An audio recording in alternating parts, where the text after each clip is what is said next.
One of his researchers she masturbated her dolphin regularly because he had to relieve his sexual tension before they can continue with the research. Welcome to Future Skills, where we prepare you for a future of accelerating change. I'm Ludvig Sunstrom. And I'm Karl-Mikael Syding. Today, we will talk about strategies for doing things differently. So this will be a practical episode where we talk about how to stand out from the crowd and hopefully gain an outsized return for your efforts. And outthink your enemies. That's maybe the most important thing. Consider everybody else an enemy. Yeah, so the first rule of Fight Club is...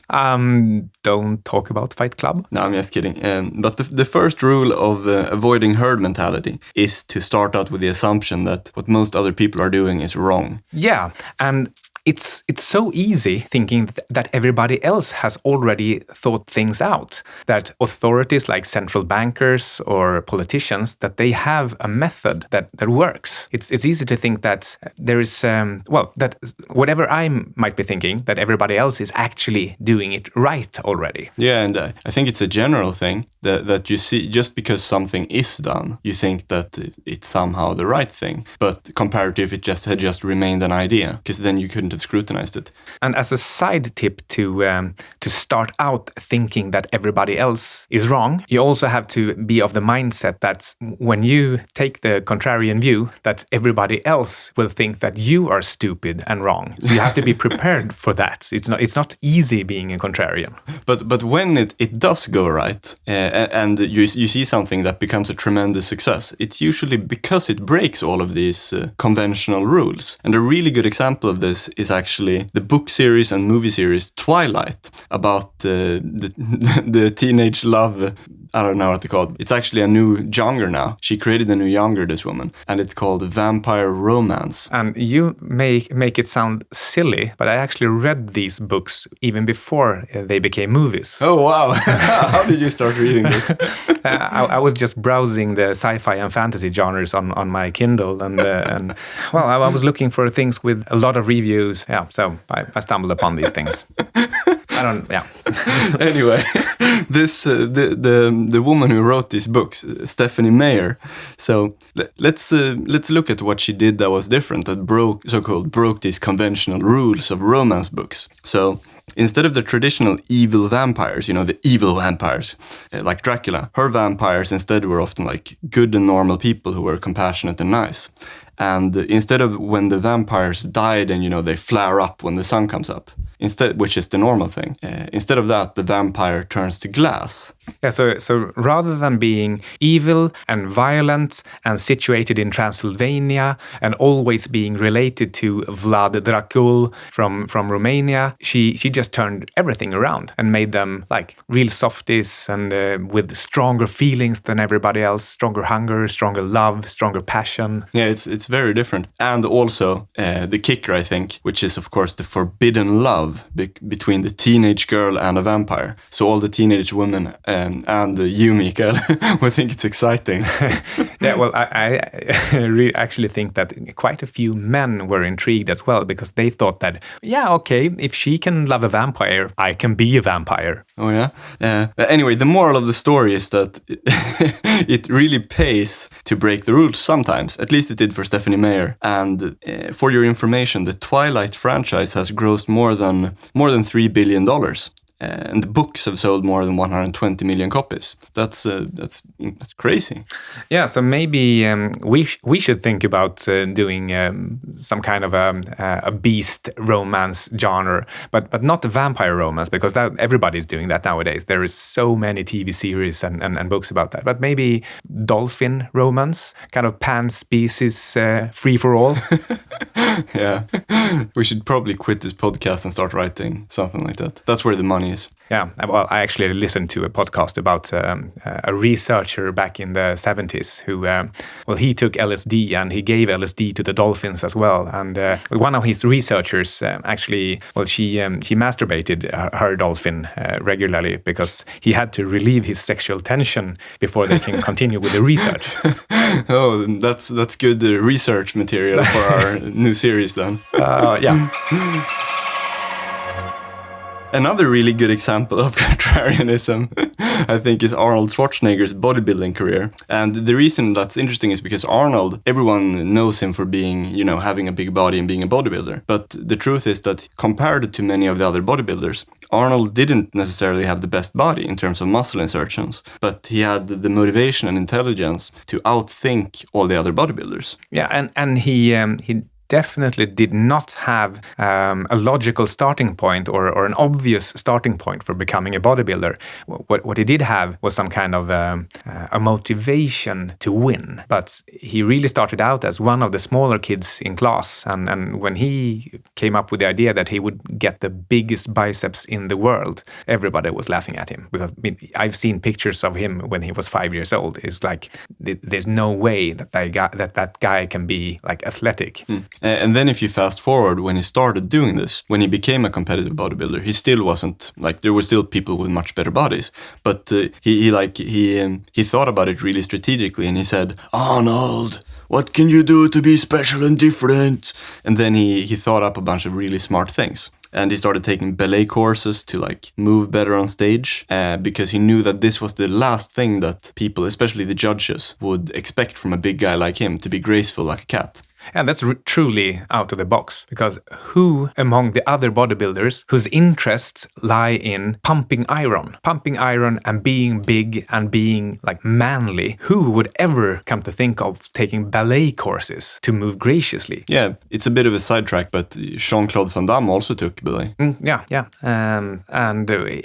One of his shticks is doing the side splits. Right. And I guess it comes from there rather than from his actual martial arts training. Well, who knows? Moving on, another thing that Arnold did to differentiate himself even further was that he would be really meticulous when he studied his competitors before each competition. He would look at the people he was facing, and then he would look at their best body parts, and he would see okay, this guy, he's too big. I can't compete on him with the back. This guy, I can't compete on him with the biceps and so forth.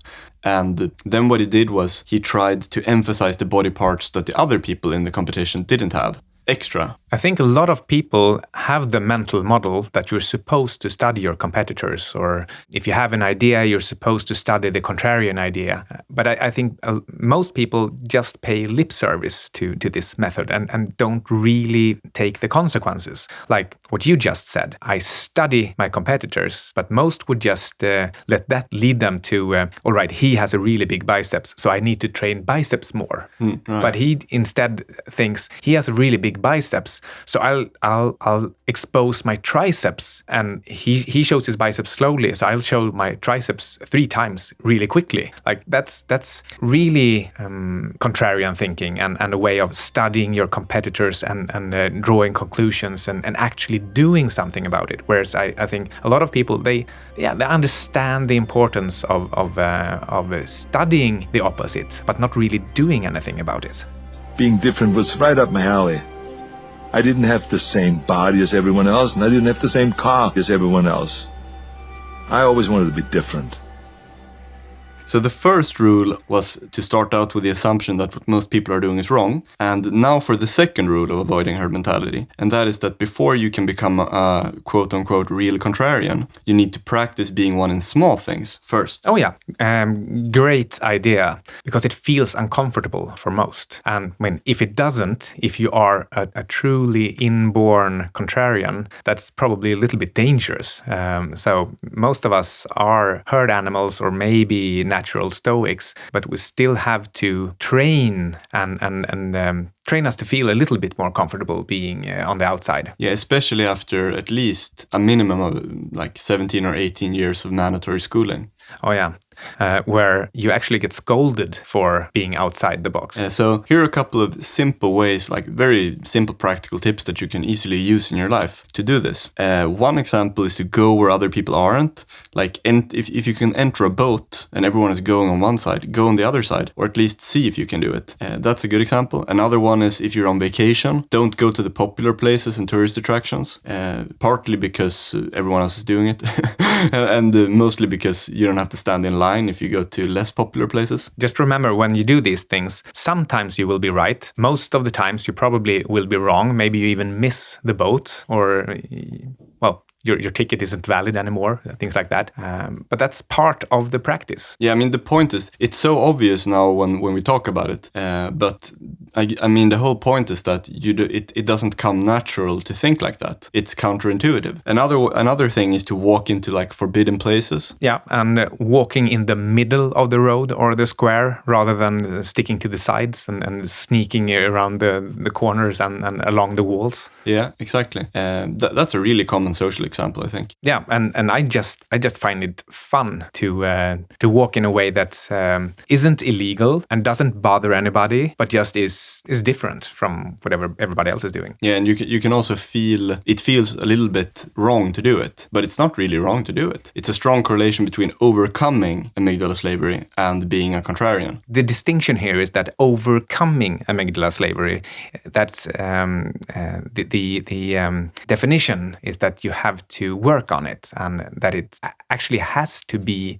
hard, because that's the way you actually practice something. But if you're a true contrarian, then you're not really overcoming anything. Then you're actually just going with your instincts, and it's not certain that it will lead you the right way. To summarize, you need to practice it in the small things before you can do it in the big things. And when you do it in the small things, you can do it in the bigger things. And that's what we're going to talk about now. We're going to talk about how to outthink others with 3 different ways to differentiate your thinking. All right, let's start with point number 1. And that is to learn and know things that other people don't. And the way that you do this is by having different inputs for information and stimulation, which means that you will think in different ways and you will have different emotions. But that's really hard because school teaches us to read the exact same books, to learn the exact same things and answer in the exact same way on tests. And society tells us that if a certain book or a TV show is popular, then you need to read that first before you're even allowed to read or watch something else. So I mean, if I get recommended the book Sapiens by 10 people and everybody says, "Oh, you haven't read it yet," then I'm almost compelled to read Sapiens first to even be allowed into the discourse, and then I can read other things. Yeah. I think the really big point is that looking into the future, the more globalized and uniform that the media system becomes, the more important it becomes to read and learn things that other people aren't doing. Look at the lists of what's popular and start by excluding those items. And then you look for interesting books and browse those. And then when you have time over, you could read what everybody else is reading. That's really good advice, I think. All right, moving on to point number 2. And that is to see things differently and or more broadly than others. So the thing here is, or the trick is to try to come up with a bird's eye view and form a different mental model of what's actually going on than others are. Yeah, so you can, if something is happening in the world, then you can interpret it in different ways than other people. And there's no really easy way to do that except by learning a lot and having experience and, forming that unique viewpoint over a longer period of time. Yeah, and finally, point number 3, and that's to analyze information differently. Yeah, and you could either do this with different methods than others, kind of going back to what we said in step number 2 with having a unique viewpoint, or you could use some other methods. I mean, if you take the example of finance, people like to divide it up in styles, where it's like, okay, I do technical analysis, I do fundamental analysis. That would be an example of that. Those are you could say those are different methods, different ways of analyzing. So that's an example of that. Or analyzing information differently, you could do it better. You could do it the same as everyone else, but you could do it better than other people. And what I mean is you could do it faster or you could do it more rigorously. For example, Mikael always emphasizes to double check and do the math. That's a pretty fundamental example of that. Yeah, so some people would instead stress the importance of getting a lot of ideas, as many ideas as possible, and then you can correct and discard those that turn out to be bad ideas. Whereas I like to minimize mistakes by always double checking, using checklists, going back to my best practices, and so on, just to eliminate the downside, and then the upside I let it take care of itself. whereas others might emphasize getting all ideas in and trying to find that 10-bagger, the thing that will increase tenfold. So to kind of summarize this episode, the more everyone else is learning the same things and doing sort of the same things, the more valuable, the higher the premium becomes on thinking and learning and doing differently from what the other people are doing. Exactly, and the first step of getting there is to practice doing different things, just to make sure you don't become a slave to your amygdala and to your fears. Yeah, and I really like the examples that we gave with first Stephenie Meyers with the Twilight series, where she broke the rules and became monstrously rich. And before that, she was just a receptionist. So she really came from nowhere and made it big. That's an interesting example. Real outlier, but still interesting. Maybe a better example is Arnold Schwarzenegger, who has used his skill as a contrarian and being, differentiating from other people, both in his business and in thinking. He's taken this mindset from one area to the next in a really masterful way. So that's maybe a better example to study. And that brings us to the end of this episode. And I hope that our sound guy, Alexander Martin, is able to do his magic with the sound as he always does. And for you who's listening, we encourage you to join our newsletter. There you can get episode summaries and learn good advice that is perhaps more succinctly summarized than in the episode. Yeah, that's it for today. Thank you for listening. Goodbye.